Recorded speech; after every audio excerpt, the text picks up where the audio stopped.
survivors, what message does that send to the survivors across New York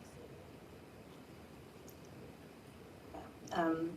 Again, I think we fully support the intent of this legislation. We fully support the intent of having survivors get access to justice through being able to file claims. I think we'd love to sort of follow up with counsel in a different context, because I think there's some other similar acts that have passed around the Child Victims Act and the Adult Survivors Act, and we've already talked through some of the experiences, the kind of what we've learned from those other pieces of legislation. The mayor's office to end domestic and gender-based violence exists to support survivors.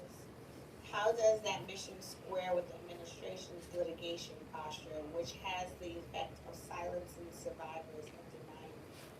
Well, I think that this is the challenging nature of this type of legislation, is that it's not just Mr. Impact. It would be easy if it was just our office, but it's multiple city agencies and multiple departments, and so we'd like to follow up in a different context.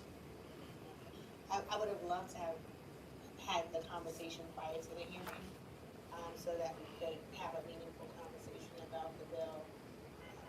As someone who formerly worked for this agency and has been an advocate for survivors for quite some time now, it is disheartening to talk about loss when people's lives have been changed forever because of an act of sexual violence against them. And I think that the city, the administration, owes it to the survivors to support this legislation so that they can be able to continue on that healing journey, that they can have full accountability. And so it's my hope that we're able to move forward with Intro 1297 to amend the GMBA so that those who are right now tied up in litigation do not lose their moment. Thank you, Chair. Thank you, Councilmember.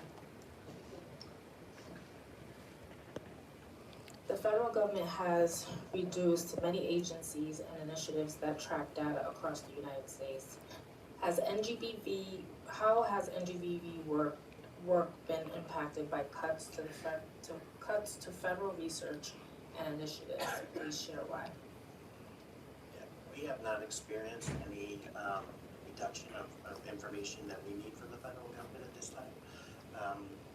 They're still producing reports and surveys on the most recent CDC gender-based violence survey that they did, and as recently as last month, we're still producing reports based on that survey. Okay. In 2024, Home Flex Funding 180-day report and GBV reports only 4 racial and ethnic categories: Hispanic, Latinx, Black, African American, white, and multiracial, multi-ethnic, omitting groups that are typically included in city data sets such as Asian, Native American, Pacific Islander. Can you explain why these categories were excluded